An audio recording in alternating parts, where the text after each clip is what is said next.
அனைவருக்கும் வணக்கம். நான் உங்கள் 5ஆம் தலைமுறை ஜோதிடர் ராம்குமார் ராஜேந்திரன்.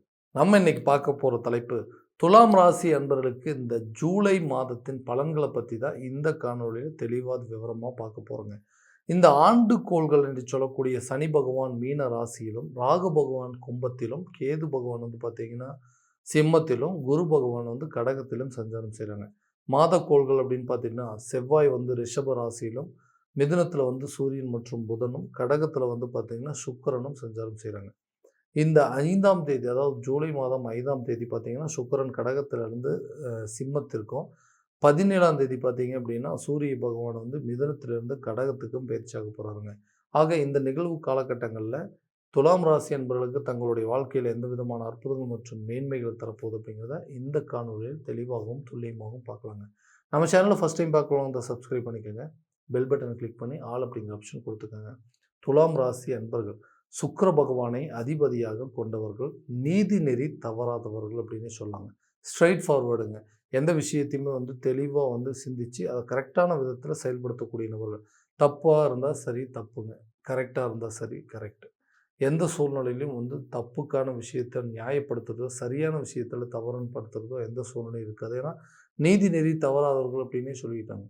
இந்த இந்த இந்த காலகட்டங்கள்ல ஓகே, எனக்கு மட்டும் ஏங்க எல்லாத்துக்கும் நல்லது நினைக்கிறோம், எல்லாத்துக்கும் பர்ஃபெக்ட்டா இருக்கும்னு நினைக்கிறோம். நான் பர்ஃபெக்ட்டா இருக்கனால என்னை சுற்றி இருக்கிறவங்களும் ரொம்ப கரெக்டாக தானே இருப்பாங்க அப்படின்னு நினைக்கிறேன். ஆனால் அது எதுவுமே சரியா இல்ல. நான் மட்டும் தான் கரெக்டாக இருக்கிறேன். என்னை சுற்றி இருக்கிறவங்கலாம் எனக்கு எதிரா தான் இருக்கிறாங்க. எனக்கு ஏதாவது ஒரு விதத்துல பிரச்சனையை உருவாக்கிட்டு இருக்காங்க. எதுவுமே சரியான விதத்தில் எனக்கு நடக்கவே மாட்டேங்குதுங்க.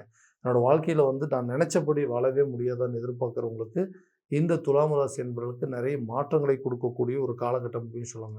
ஸோ பணம் ரீதியாக நிறைய பிரச்சனையை சந்திச்சுட்ருக்கேன். ஏன்னா நான் பண்ண தொழிலும் பெரிய அளவில் லாஸ் ஆயிருச்சுங்க. அதை மறுபடியும் ரீஸ்டார்ட் பண்ணணும் அப்படின்னா அதுக்கு நிறைய பண தேவைகள் அப்படிங்கிறது இருக்குது.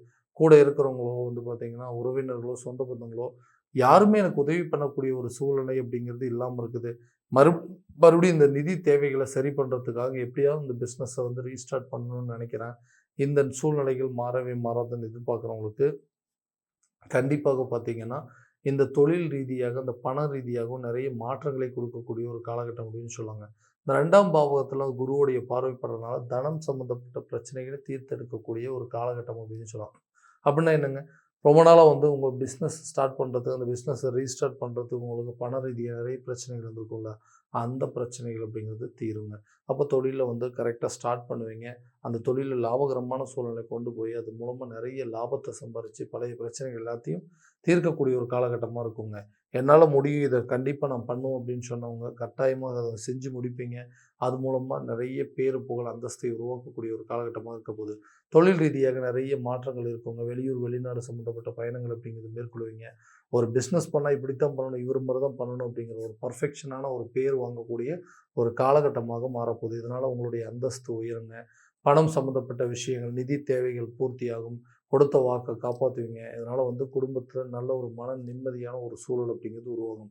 வேலையில் இருக்கக்கூடிய நபர்களுக்கு எந்த ஒரு ப்ரமோஷனும் இல்ல அப்படின்னு எதிர்பார்த்தவங்களுக்கு, கூடிய சீக்கிரத்தில ப்ரமோஷன் கிடைக்குங்க.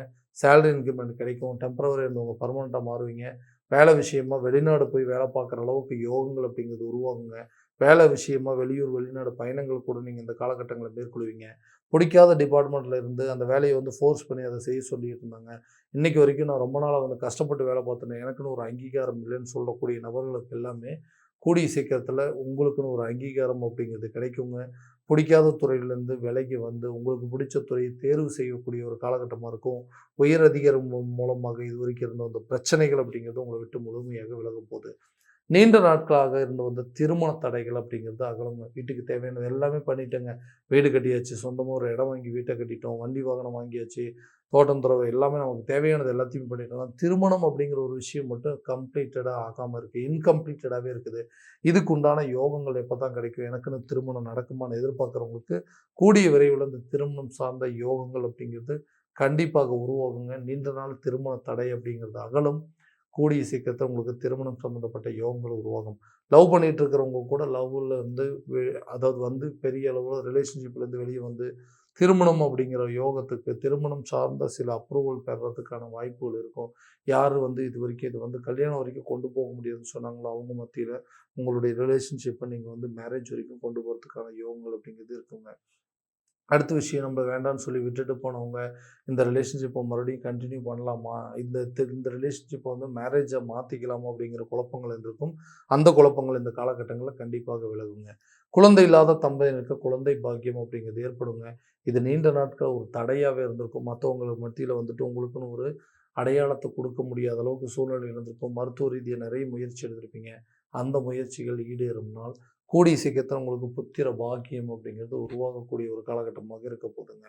கணவன் மனைவிக்கு இடையே இருக்கக்கூடிய கருத்து வேறுபாடுகள் காரணமே இல்லாததுல 3ஆம் நபர்களுடைய தலையீடுகள்னால இன்னைக்கு எங்க குடும்பம் வந்து சிதைஞ்சு போய் சின்னாபின்னமா ஆளுக்கு ஒரு திசையில பிரிந்து வாழக்கூடிய அளவுக்கு சூழ்நிலைகள் அப்படிங்கிறது வந்துருச்சு.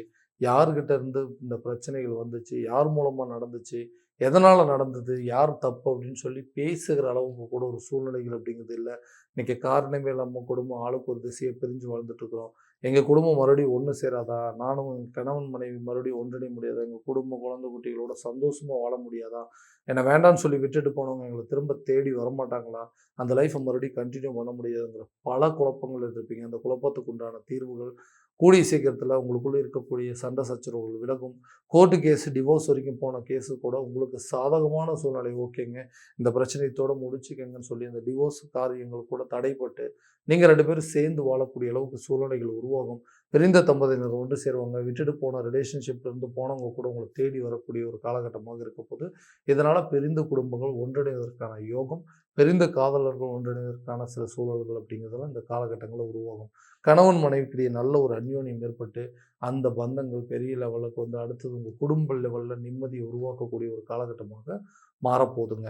சொந்தமா இடம் வாங்கி அந்த இடத்துல வந்து நமக்குன்னு ஒரு வீடு கட்டணும். நமக்குன்னு ஒரு ஐடென்டிட்டிய உருவாக்கணும். எத்தன நாளைக்கு தாங்க வாடகை வீட்லயே வாழ்றது? ஏன்னா வாடகை வீட்ல இருக்கிறவங்களுக்கு தான் அந்த சூழ்நிலை தெரியும். எவ்வளோ கஷ்டங்கள் எதுக்கெடுத்தாலும் குறை சொல்றாங்க. எதுக்கெடுத்தாலும் இத பண்ணாத, அத பண்ணாதன்னு சொல்லி சொல்லி மன உளைச்சலுக்கு ஆளாயிட்டு நம்ம வந்து ஒரு கூரை வீடா இருந்தா கூட நமக்குன்னு சொந்த வீடா இருக்கணும்னு சொல்லி ஆசைப்பட்டு அந்த வீட்லேருந்து வெளிய வந்து நமக்குன்னு ஒரு வீட்டு வேலைய ஆரம்பிக்கணும்னு சொல்லி, ஆரம்பிச்ச இடத்துலயே நின்னுட்டுருக்கோம். அடுத்த லெவலுக்கு எங்களால மூவ் பண்ண முடியல. அந்த வீட்டு வேலையும் முழுசா முடிக்க முடியாத சூழல்ல இருக்கு அப்படின்னு சொல்றவங்களுக்கு கூடிய சீக்கிரத்தில இந்த 4ஆம் பார்வை அப்படின்னு சொல்லக்கூடிய இடத்துல குருவுடைய பார்வை படுறதுனால, 4ஆம் இடத்துல சுகஸ்தானத்தில இந்த வீடு, நிலம், கட்டிடம், தோட்டம், துறவு, மண்மனை சார்ந்த யோகங்கள், வண்டி வாகனம் சார்ந்த யோகங்கள குடுக்கக்கூடிய இடத்துல குருவுடைய பார்வை படுறதுனால, இடம் வாங்கி அந்த இடத்துல வீட கட்டுறது, சொந்தமா உங்களுக்குன்னு ஒரு கார் வாங்குறது, பைக் வாங்குறது, அந்த மாரி விஷயங்கள வீட்டுக்கு தேவையான பொருட்களை வாங்கி மகிழக்கூடிய ஒரு காலகட்டமாக உருவாக போது. அதனால நீண்ட நாட்கள் தேவைகள் அப்படிங்கிறது ஈடேறும் நாள். ஸோ உங்களுக்குன்னு ஒரு சில விஷயத்த உருவாக்குவீங்க. இதனால குடும்பத்தில மகிழ்ச்சிகரமான சூழல். அவங்களுடைய தேவைகள், அதாவது கணவன், மனைவியோட தேவைகளும் சரி, பிள்ளைகளோட தேவைகளை பூர்த்தி செய்யக்கூடிய ஒரு காலகட்டமாக இருக்க போதுங்க. சொந்தமா வீடு கட்டுவீங்க. உங்களுக்குன்னு ஒரு அடையாளத்த உருவாக்கக்கூடிய ஒரு தருணமாக இருக்க போதுங்க. ஆரோக்கிய ரீதியாக நெறைய தொந்தரவுகள் அப்படிங்கிறது வந்திருக்கும். ஏன்னா காரணமே இல்லாம நெறைய விஷயங்கள் வந்து உடல் ரீதியா பாதிப்பட்டுச்சு. எங்கெங்கேயோ போய் ட்ரீட்மெண்ட் பண்ணி பார்த்தேன். ஏதேதோ விஷயத்த பண்ணி பார்த்துட்டேன். எதுவுமே எனக்கு சரியில்ல. முன்ன மாரி ஆரோக்கியமா என்னால செயல்பட முடியல. உடம்பே வந்து மந்த நிலையா இருக்குது. என்னால சுறுசுறுப்பா இருக்க முடியலைங்க அப்படின்னு சொல்றவங்களுக்கு, ஆரோக்கியத்தில சில பாதிப்புகள் அப்படிங்கிறது அதிலிருந்து விலகக்கூடிய காலகட்டமா இருக்கப்போது. இதுவரைக்கும் நீங்க பார்த்துட்டு இருந்த ட்ரீட்மெண்ட்ட சேஞ்ச் பண்றதுக்கான இங்கிலீஷ் மெடிசின் பார்த்துருந்தீங்கன்னா கூட, அலோபதி அல்லது ஹோமியோபதி மாத்துறதுக்கோ அல்லது இயற்கை சார்ந்த சில மருத்துவ முயற்சிகள்லாம் இந்த காலகட்டங்கள்ல எடுப்பீங்க. இதனால ஆரோக்கியத்தில் இருந்த பாதிப்புகள் விலகி, ஹெல்த்ல நல்ல ஒரு இம்ப்ரூவ்மெண்ட் அப்படிங்கிறது இருக்க போதுங்க. கல்வி சம்மந்தப்பட்ட சில தடைகள் அப்படிங்கிறது முழுமையாக விலகக்கூடிய காலகட்டங்கள். ஏன்னா, இந்த 2ஆம் பாவத்தில குருவுடைய பார்வைப்படுறதுனால, கல்வியில இதுவரை இருந்து வந்த மந்த நிலைகள் அகலும். கல்வியில நல்ல ஒரு முன்னேற்றம் அப்படிங்கிறது இருக்குங்க. நீண்ட நாட்கள் கல்வி தடை விலகி நீங்க விருப்பப்பட்ட துறையை தேர்வு செய்வீங்க. அதே துறையில உங்களுக்கு கிடைக்க வேண்டிய வாய்ப்புகள் எல்லாமே கிடைக்கும். நீங்க எதிர்பார்த்த ரிசல்ட் அப்படிங்கிறது உங்களுக்கு ஃபேவராக இருக்க போதுங்க. ஸோ கல்வி சம்மந்தப்பட்ட விவகாரங்கள், கல்வி சம்மந்தப்பட்ட வீண் அலைச்சல்கள், விரயங்கள் அப்படிங்கிறது உங்கள விட்டு முழுமையாக விலகப் போது. கடன் சம்மந்தப்பட்ட விவகாரத்தில காரணமே இல்லாம கடன் வாங்கி இன்னைக்கு அந்த கடனுக்கு வாங்காத கடனுக்கு நீங்க வட்டி கட்டக்கூடிய ஒரு நிலைக்கு தள்ளப்பட்டுட்டேன். இந்த கடன்னால தான் இன்னைக்கு இருக்கக்கூடிய மதிப்பு, மரியாதை, அந்தஸ்து எல்லாமே மத்தவங்க மத்தியில சரிஞ்சிருச்சு. எல்லாத்துக்கும் காரணம் நீங்க தான். உங்களால தான் இன்னைக்கு நாங்க இந்த நிலையில இருக்கிறோம்னு சொல்லி நம்மள பார்த்து குறை சொல்லக்கூடிய அளவுக்கு சூழ்நிலைகள் வந்துருச்சுங்க. அந்த சூழ்நிலைகள் உங்களுக்கு நிதி தேவைகள் அப்படிங்கிறது கரெக்டான நேரத்தில பூர்த்தி அடையும். ரொம்ப நாளா நீங்க எதிர்பார்த்திருந்த தொகைகள் உங்க கைக்கு வந்து சேரும். இதனால உங்களுடைய பழைய பாக்கிய அடைப்பீங்க. உங்களுடைய கடன் ஒரு பகுதிய அடைச்சு, அந்த மீதி கடனை அடைப்பதற்கு உண்டான யோக காலகட்டங்களா இருக்கப்போது. ஸோ நீண்ட நாட்களுக்கு உண்டான பண பிரச்சனைகள் அப்படிங்கிறது தீர்ந்து, உங்களுடைய கையில பணப்புழக்கம் அப்படிங்கிறது உருவாகக்கூடிய தருணமாக இருக்க போதுங்க. ஸோ இதுவரைக்கும் நம்ம பார்த்ததுனா கோச்சார பலன்கள் தான். இந்த பலன்கள் அனைத்தும் உங்களுக்கு நடக்குமானா, உங்களுடைய சுய ஜாதகத்த முழுமையா தெரிஞ்சு அதுக்குண்டான சில முயற்சி எடுத்தீங்கன்னா, கண்டிப்பாக எல்லா விதமான வெற்றிகள் அப்படிங்கிறது உங்களை தேடி வருங்க. உங்களுடைய ஜாதகத்தை எங்கிட்ட பார்க்கணும் விருப்பப்பட்டீங்கன்னா, கீழே தெரியுற நம்பருக்கு கான்டாக்ட் பண்ணி அப்பாயின்மெண்ட் ஃபிக்ஸ் பண்ணிக்கோங்க. அப்படி இல்லையா உங்களோட ஜாதகத்தை வாட்ஸ்அப் மூலமாக அனுப்பிச்சிங்க அப்படின்னா, தெளிவான முறையில் கணிச்சு துல்லியமான பலன்கள் அப்படிங்கிறது உங்களுக்கு தெரியப்படுத்தப்படுங்க. மீண்டும் அடுத்த காணொலியில் உங்களை சந்திக்கும் வரை உங்களிடமிருந்து விடைபெறுவது உங்கள் ராம்குமார் ராஜேந்திரன். நன்றி.